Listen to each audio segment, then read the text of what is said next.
Hello everyone, welcome to study tube. बढ़ेंगे हम लोग इस सीरीज में आगे और करेंगे इस वीडियो में इस सीरीज का सेट नंबर 76। इस पूरे सीरीज का ये सेट नंबर 76 है और इस चैप्टर का विद्युत धारा का चुंबकीय प्रभाव चैप्टर का पार्ट नंबर 3 है। इस सीरीज के अंदर आने वाले हर वीडियो का PDF डाउनलोड करने के लिए ये टेलीग्राम चैनल का ID है। आप इस ID के माध्यम से टेलीग्राम चैनल से जुड़ सकते हो या फिर यहाँ पर QR कोड है, इसे स्कैन करके टेलीग्राम चैनल को ज्वाइन कर सकते हो PDF को डाउनलोड करने के लिए। तो ये चैप्टर है हमारा magnetic effect of current, part number 3 है। पूरी सीरीज का सेट नंबर 76 है। क्वेश्चन नंबर 1 है, चित्र में दर्शाए अनुसार कागज के तल में बाईं से दाईं ओर संकेत करते हुए एक समान चुंबकीय क्षेत्र है। एक समान चुंबकीय क्षेत्र है यानी हर जगह चुंबकीय क्षेत्र का जो परिमाण है वो बराबर है और बाईं से दाईं ओर है, तो ये चुंबकीय क्षेत्र की दिशा है।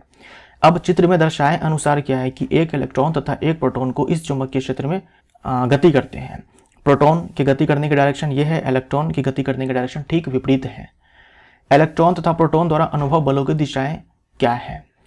अब यहाँ पर देखो, पिछले वीडियो में मैंने आपसे कहा था धनात्मक आवेश या फिर प्रोटॉन के चलने की जो दिशा होती है वही दिशा करंट के बहने की होती है।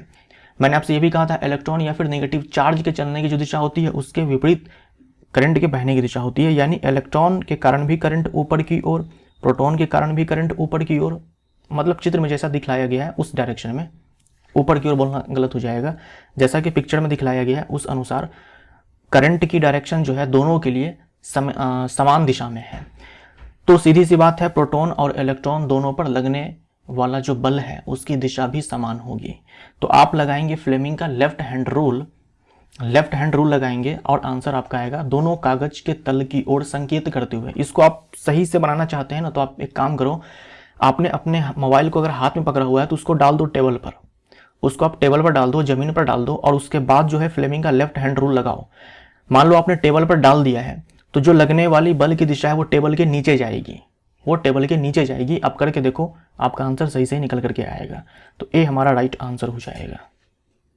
यांत्रिक ऊर्जा को विद्युत ऊर्जा में परिवर्तित करने वाला उपकरण है। यांत्रिक ऊर्जा को विद्युत ऊर्जा में परिवर्तित करने वाला उपकरण कौन है? विद्युत मोटर। जो डायनेमो होता है या फिर इलेक्ट्रिक जनरेटर वो यांत्रिक ऊर्जा को विद्युत ऊर्जा में परिवर्तित करता है।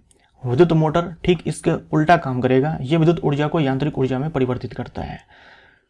शुष्क सेल रासायनिक ऊर्जा को विद्युत ऊर्जा में परिवर्तित करता है। सौर सेल सौर ऊर्जा को या फिर प्रकाश ऊर्जा को विद्युत ऊर्जा में बदलता है।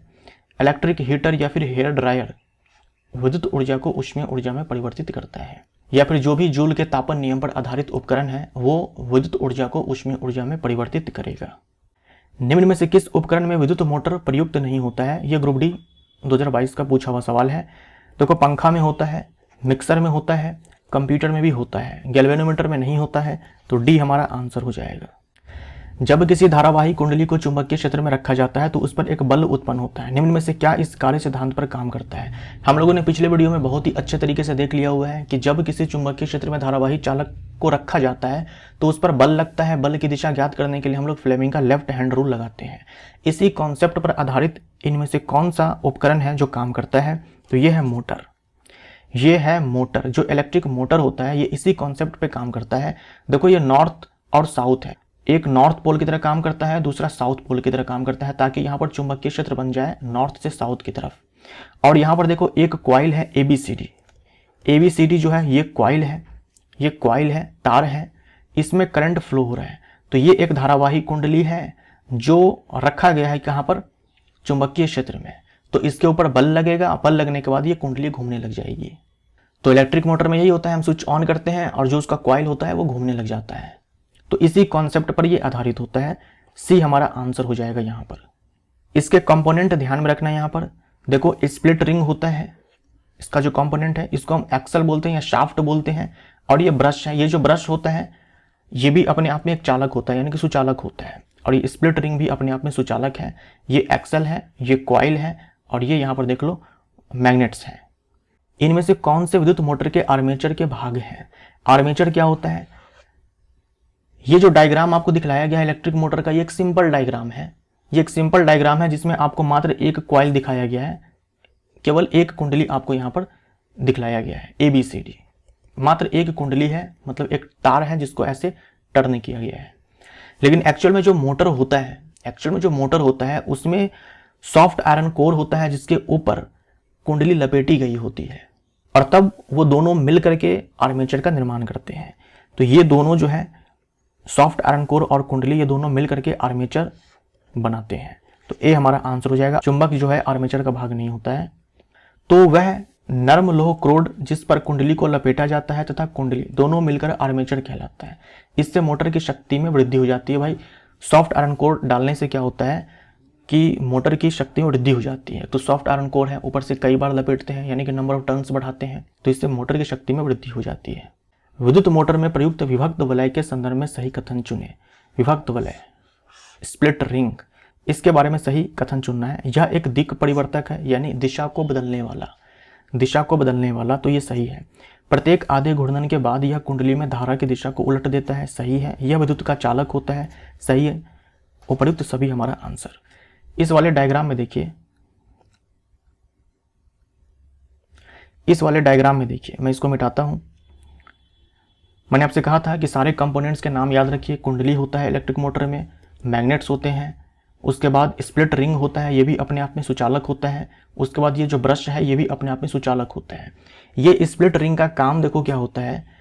अभी देखो इसमें करंट जो है, करंट जो है ए से बी में, बी से सी में, सी से डी में ऐसे फ्लो कर रहा है। तो अगर आप यहाँ पर फ्लेमिंग का लेफ्ट हैंड रूल लगाओगे तो ये जो ए बी भुजा है इस पर बल नीचे की ओर लगेगा और इस पर बल ऊपर की ओर लगेगा। बीसी पर कोई बल नहीं लगेगा। क्यों? क्योंकि बीसी में करंट ऐसे फ्लो हो रहा है और चुंबकीय क्षेत्र की दिशा भी ऐसे है। तो पिछले वीडियो में हम लोगों ने पढ़ा हुआ है बी और आई दोनों अगर समान दिशा में है तो लगने वाला बल 0 होता है। तो बीसी पे कोई बल नहीं है। ए बी पर बल नीचे है और डीसी पर बल ऊपर है। तो ये जो कुंडली है ये ऐसे घूम जाएगी, ऐसे घूमेगी 180 डिग्री के एंगल से, मतलब आधा घूर्णन हो जाएगा कुंडली का। अब जैसे ही आधा घूर्णन हो जाएगा, ये जो दिक् परिवर्तक है, स्प्लिट रिंग है, ये कुंडली में करंट के डायरेक्शन को चेंज कर देगा। यानी अभी ए बी सी डी ऐसे है ना, अब हो जाएगा डी सी बी ए। डी सी जो है यहां पे चला आएगा, ए बी जो है यहां पर चला जाएगा। तो करंट का डायरेक्शन अब चेंज हो जाएगा, डी सी बी ए। ये करेगा काम कौन? ये स्प्लिट रिंग। अब क्या होगा? करंट का डायरेक्शन चेंज हो चुका है। अभी ए बी में करंट ऊपर की ओर फ्लो कर रहा था, आधे घूर्णन के बाद इसमें नीचे की ओर फ्लो करेगा, और डीसी में जो अभी नीचे की ओर कर रहा था आधे घूर्णन के बाद ऊपर की ओर करेगा। तो दोनों भुजाओं पर लगने वाला बल की जो दिशा है वो भी बदल जाएगी। इस प्रकार क्या होगा? पूरा घूर्णन हो जाएगा। आधे घूर्णन के बाद करंट की जो दिशा है वो बदल जाती है और लगने वाला जो बल होता है दोनों भुजाओं पर उसकी दिशा भी बदल जाती है, जिससे कि पूर्ण घूर्णन हो जाता है। वरना पता है क्या होगा? अगर करंट के डायरेक्शन को चेंज नहीं किया जाएगा तो जैसे 180 डिग्री से ये घुमाना, ये वापस से क्या होगा कि ऐसे 180 डिग्री से घूम जाएगा। मतलब आधा घूर्णन हुआ और फिर पहले वाले पोजीशन पे आ गया, यानी कि पूर्ण रूप से घूर्णन नहीं हो पाएगा। इसीलिए करंट के डायरेक्शन को चेंज किया जाता है। ये चीज आप वीडियो पॉज करके फ्लेमिंग का लेफ्ट हैंड रूल लगा करके ये सब चेक कर सकते हो आप। तो स्प्लिट रिंग जो है ये अपने आप में एक दिक् परिवर्तक होता है, यानी कि दिशा को बदलने वाला। किसकी दिशा बदलता है? करंट के बहने की दिशा बदलता है कुंडली में। इंग्लिश में इसे कम्यूटेटर बोलते हैं। तो हम लोग कहां पर थे? हम लोग थे इस वाले सवाल पर। तो डी हमारा आंसर हो जाएगा। यह विद्युत का चालक होता है। प्रत्येक आधे घूर्णन के बाद यह कुंडली में धारा की दिशा को उलट देता है। यह एक दिक् परिवर्तक है, यानी कि दिशा को बदलने वाला। किसकी दिशा बदलता है? विद्युत धारा की दिशा बदलता है कुंडली में आधे घूर्णन के बाद। विद्युत मोटर में चुंबकीय क्षेत्र के समानांतर संरेखित कुंडली की भुजाओं पर, ये जो मोटर है इसमें हम लोगों ने देखा चुंबकीय क्षेत्र की दिशा ये है नॉर्थ से साउथ की ओर। इसके समानांतर कुंडली की जो भुजा है उस पर कोई बल नहीं लगेगा। क्यों नहीं लगेगा? क्योंकि समानांतर भुजा है तो करंट चाहे मान लो इस डायरेक्शन में फ्लो करे उसमें, चाहे इस डायरेक्शन में करे, है तो समानांतर ही चुंबकीय क्षेत्र के। हम लोगों ने पिछले वीडियो में पढ़ा हुआ है कि भाई जब पैरेलल या एंटी पैरेलल हो चुंबकीय क्षेत्र की विद्युत धारा तो लगने वाला बल धारावाही चालक पर 0, तो बल नहीं लगता है। विद्युत मोटर के आर्मेचर के घूर्णन की दिशा डैश की सहायता से ज्ञात की जा सकती है। विद्युत मोटर के आर्मेचर के घूर्णन की दिशा, आर्मेचर में आप जानते हो सॉफ्ट आयरन कोर होता है जिस पर कुंडली लपेटी गई होती है, दोनों मिलकर के आर्मेचर कहलाते हैं। तो चाहे कुंडली की घूर्णन की दिशा बोल दे या फिर आर्मेचर की घूर्णन की दिशा बोल दे, हम लोग किसकी मदद से निकालेंगे? फ्लेमिंग के लेफ्ट हैंड रूल से। Fleming's left hand rule, Fleming के बाएं हाथ के नियम से। विद्युत मोटर में चुंबकीय क्षेत्र में कुंडली के घूर्णन की दिशा ज्ञात करने के लिए इनमें से किसका उपयोग किया जाता है? वही कुंडली बोल दे या फिर आर्मेचर बोल दे, आंसर सेम होगा। ये दोनों ही सवाल जो है रेलवे ग्रुप डी 2022 में पूछे हुए हैं। मोटर के कॉइल में धारा की दिशा को कौन उलटता है? ये भी रेलवे ग्रुप डी 2022 में पूछा गया था। तो विभक्त वलय, इसको इंग्लिश में बोलते हैं स्प्लिट रिंग। स्प्लिट रिंग, विभक्त वलय, है ना, विभक्त वलय इस प्रकार से, यानी कंप्लीट रिंग नहीं होता है, बीच में स्प्लिट होता है, इसलिए स्प्लिट रिंग दिया गया है नाम, है ना। ऐसे कंप्लीट रिंग नहीं होता है, बीच में स्प्लिट होता है। और ये क्या है? स्प्लिट रिंग तो हम इस्तेमाल करते हैं, और ये काम कैसा करता है? दिक् परिवर्तक का, यानी कि कम्यूटेटर का। दिक् परिवर्तक हिंदी में, कम्यूटेटर जो है इंग्लिश में बोलते हैं, यानी कि दिशा को परिवर्तित करना। यहाँ पर करंट की दिशा को परिवर्तित किया जाता है। डी हमारा आंसर। व्यावसायिक मोटर से संबंधित निम्न कथनों पर विचार कीजिए। जो व्यावसायिक मोटर होता है उससे संबंधित हमें निम्न कथनों पर विचार करना है। पहला है, इसमें अस्थायी चुंबक के स्थान पर विद्युत चुंबक प्रयुक्त होता है। सही है। जो व्यावसायिक मोटर होता है, कमर्शियल मोटर होता है, उसमें अस्थायी चुंबक, यानी कि जो हम लोगों ने डायग्राम देखा, उसका इस्तेमाल नहीं होता है। उसके स्थान पर इलेक्ट्रोमैग्नेट का इस्तेमाल होता है, विद्युत चुंबक का इस्तेमाल होता है। इसमें मृदु यानी कि सॉफ्ट लौह क्रोड प्रयुक्त होता है। तो ये सही है। अगर बढ़िया जबरदस्त इलेक्ट्रोमैग्नेट बनाना है तो वहां पर सॉफ्ट आयरन कोड का ही इस्तेमाल किया जाता है। तो ए और बी दोनों सही है। ए और बी दोनों सही है। विद्युत चुंबक का इस्तेमाल करने से, सॉफ्ट आयरन कोड का इस्तेमाल करने से क्या होता है कि जो मोटर की शक्ति है वो बहुत ही ज़्यादा बढ़ जाती है। निम्नलिखित में से कौन सा घरेलू उपकरण विद्युत मोटर का उपयोग नहीं करता है?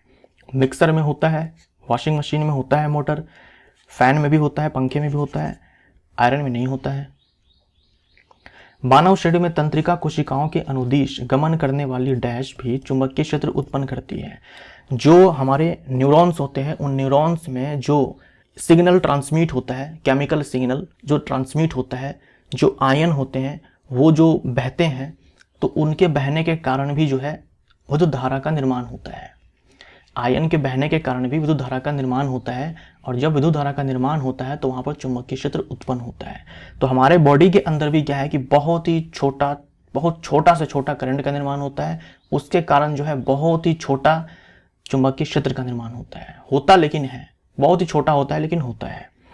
तो दुर्बल आयन धाराएं हमारा यहाँ पर आंसर हो जाएगा। मानव शरीर के दो मुख्य भाग जिनमें चुंबकीय क्षेत्र का उत्पन्न होना महत्वपूर्ण है वो डैश है। तो हमारे बॉडी के अंदर दो ऐसे ऑर्गन हैं जिनमें चुंबकीय क्षेत्र का निर्माण जो है होना जरूरी है, वो है मस्तिष्क और हृदय। तो सी हमारा आंसर। शरीर के भीतर उत्पन्न चुंबकीय क्षेत्र की मदद से विभिन्न अंगों का प्रतिबिंब लेने की तकनीक को क्या कहते हैं? अब हमारे बॉडी के अंदर हम लोगों ने देखा कि बहुत ही स्मॉल अमाउंट में, बहुत ही स्मॉल मैग्नीट्यूड में जो है चुंबकीय क्षेत्र का निर्माण होता है। क्यों होता है? हमारे न्यूरॉन्स में जो आयंस फ्लो कर रहे हैं उनके कारण। अब उसके मदद से ही क्या है कि हमारे बॉडी के इंटरनल ऑर्गन्स का हम लोग इमेज ले पाते हैं। इसके लिए एक टेक्निक को डेवलप किया गया है जिसे हम लोग बोलते हैं चुंबकीय अनुनाद प्रतिबिंबन। इसे हम लोग शॉर्ट में बोलते हैं MRI। सुना ही होगा आपने MRI, magnetic resonance imaging, Hindi में बोलते हैं चुंबकीय अनुनाद प्रतिबिंबन। एक स्थिर आवेश अपने चारों तरफ उत्पन्न करता है। मान लो एक आवेश है, चाहे वो प्लस हो चाहे वो माइनस हो, अपने चारों ओर केवल और केवल वो विद्युत क्षेत्र बनाएगा अगर ये रेस्ट में है। ठीक है, ये क्या है? रेस्ट में है, विराम अवस्था में। अगर चार्ज विराम अवस्था में है कहीं पर तो अपने चारों ओर विद्युत क्षेत्र बनाएगा। एक नियत वेग से गतिशील आवेश अपने चारों तरफ उत्पन्न करता है। अब देख लो, एक आवेश है, मान लो प्लस चार्ज है, माइनस चार्ज भी हो सकता है, ये गति कर रहा है, यानी इसके पास कुछ स्पीड है, लेकिन त्वरण जो है जीरो है। त्वरण जो है जीरो है। क्यों जीरो है? सवाल में बोल रखा है नियत वेग से, और हम जानते हैं A बराबर होता है V minus U by T. वेग में परिवर्तन के दर को हम लोग त्वरण बोलते हैं। वेग में परिवर्तन नहीं हो रहा है, नियत है, तो त्वरण क्या है कि जीरो है, लेकिन स्पीड है कुछ न कुछ। ऐसे केस में क्या होगा? विद्युत क्षेत्र का निर्माण तो ये करेगा ही, क्योंकि चार्ज है, चार्ज अपनी ओर विद्युत क्षेत्र का निर्माण करता है, लेकिन साथ में चुंबकीय क्षेत्र का भी निर्माण होगा।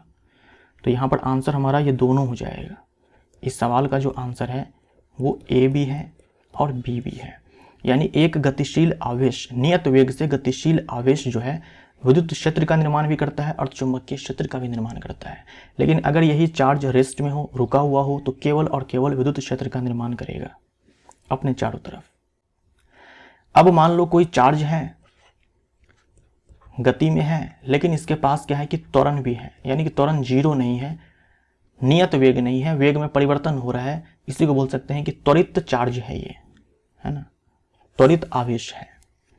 ऐसे केस में क्या होगा, ये विद्युत क्षेत्र भी बनाएगा, चुंबकीय क्षेत्र भी बनाएगा, विद्युत चुंबकीय तरंग भी बनाएगा।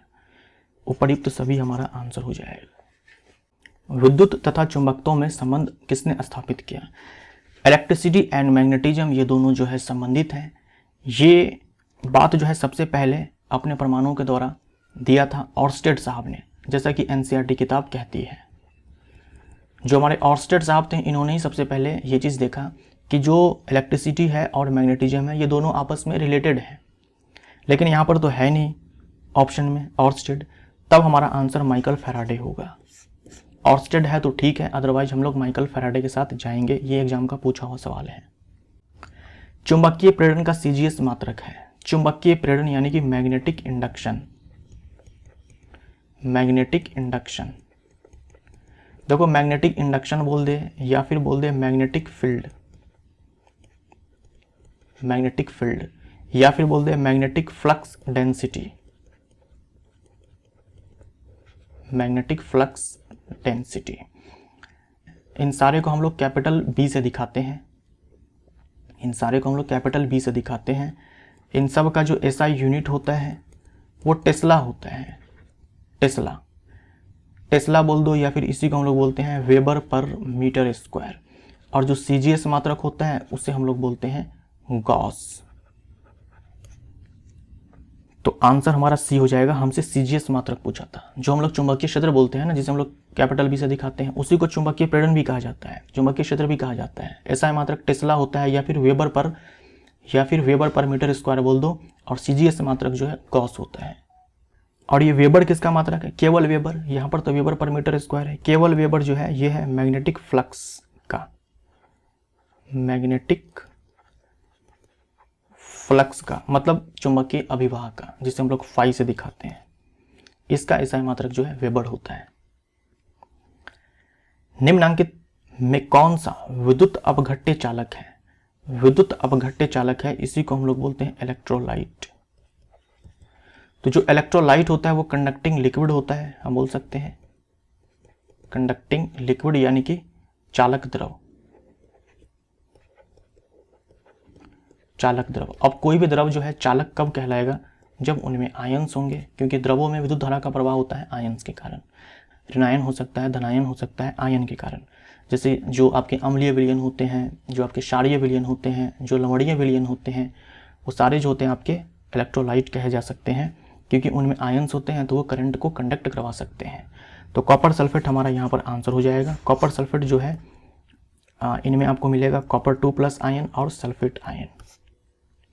गैल्वेनोमीटर की मदद से हम प्राप्त कर सकते हैं, गैल्वेनोमीटर की मदद से हम प्राप्त कर सकते हैं विद्युत धारा। गैल्वेनोमीटर का इस्तेमाल एक्चुअल में किया जाता है करंट के डायरेक्शन को पता करने के लिए, कि जो सर्किट है उसमें करंट की डायरेक्शन जो है वो क्या है, ये पता करने के लिए। लेकिन गैल्वेनोमीटर का इस्तेमाल जो है बहुत ही छोटे मतलब माइक्रो एम्पियर में करंट है, या फिर मान लो मिली एम्पियर में करंट है, तो मेजर कर सकता है। बाकी जो हाई मैग्नीट्यूड वाले करंट होते हैं उसे मापने के लिए प्रॉपर हमारे पास डिवाइस होता है एमीटर। ये जो विकल्प है उसमें विद्युत धारा हमारा आंसर हो जाएगा, क्योंकि भाई ऊर्जा प्रतिरोध तापमान मापने के लिए तो इसका इस्तेमाल होता नहीं है। विद्युत धारा के स्थान पर अगर ये होता धारा की दिशा ज्ञात करने के लिए, तो हमारा आंसर वो हो जाता। चुंबकीय फ्लक्स का एसआई मात्रक है। हम लोगों ने जस्ट देखा चुंबकीय फ्लक्स को हम लोग फाई से डिनोट करते हैं। ये एक अदिश राशि है और इसका जो एसआई मात्रक है वो है वेबर। हम लोगों ने ये देखा कि ये दोनों जो एसआई मात्रक है चुंबकीय प्रेरण का, या फिर चुंबकीय क्षेत्र का, या फिर चुंबकीय फ्लक्स डेंसिटी, चुंबकीय अभिवाह घनत्व का। और गॉस जो है ये सीजीएस मात्रक है इसी चुंबकीय क्षेत्र का या फिर चुंबकीय प्रेरण का। ये सब एग्जाम का पूछा हुआ सवाल है। निम्न में से कौन ओमिक चालक है?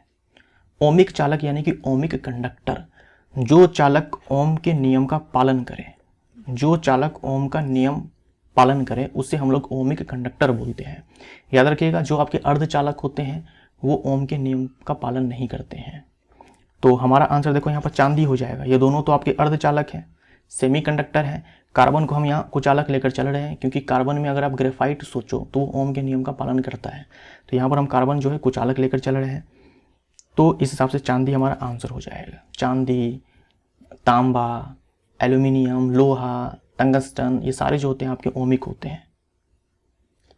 विद्युत चुंबक निम्नांकित में से किससे बनाया जाता है? तो जो परिनालिका है उसके अंदर जो है सॉफ्ट आयरन कोर डाल करके विद्युत चुंबक बनाया जाता है। वैसे देखो, इस्पात का इस्तेमाल करके भी बनाया जा सकता है, निकल का इस्तेमाल करके भी बनाया जा सकता है, मतलब चुंबकीय पदार्थ का इस्तेमाल होना चाहिए। एल्यूमिनियम का इस्तेमाल नहीं कर सकते हैं, एल्यूमिनियम जो है ये कोई चुंबकीय पदार्थ नहीं है।